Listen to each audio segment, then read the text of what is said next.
এক সময় যে প্রাণীগুলো পৃথিবীতে বসবাস করত তারা আজ কোনো কারণে পৃথিবী থেকে হারিয়ে গেছে। তারা আজ আর পৃথিবীতে বেঁচে নেই। আর এই ভিডিওতে আমরা জানবো পৃথিবী থেকে হারিয়ে গেছে এমন কয়েকটি প্রাণী সম্পর্কে, তাই ভিডিওটি শেষ পর্যন্ত দেখুন। উলি ম্যামথ। হাতির মতো দেখতে এই প্রাণীরা উচ্চতায় প্রায় 11 ফুটের মতো হতো, আর এই প্রাণীদের শরীরে ছিল উলের মতো পশম দিয়ে ঢাকা। বলা হয় এই প্রাণীরা আজ থেকে প্রায় 10,000 বছর আগে পৃথিবী থেকে হারিয়ে গেছে। আর এই প্রাণীগুলো পৃথিবী থেকে হারিয়ে যাওয়ার কারণ হচ্ছে আবহাওয়া পরিবর্তন।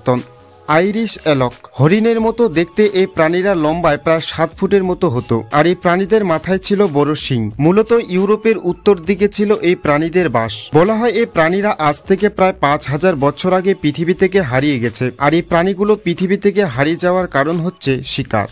ডাইনোসর। এই প্রাণীরা আকারে অনেক বড় হতো। ধারণা করা হয় এক সময় সমগ্র পৃথিবীতে এই প্রাণীরা রাজত্ব করত। বলা হয় এই প্রাণীরা আজ থেকে প্রায় 65 মিলিয়ন বছর আগে পৃথিবী থেকে হারিয়ে গেছে। আর এই প্রাণীগুলো পৃথিবী থেকে হারিয়ে যাওয়ার কারণ হচ্ছে পৃথিবীতে এক বিরাট আকারে গ্রহাণুর আঘাত। তো আপনি এই ভিডিওটি কোন দেশ থেকে দেখছেন তা কমেন্ট করে জানান। ভিডিওটিতে একটা লাইক করুন এবং চ্যানেলটি সাবস্ক্রাইব করুন।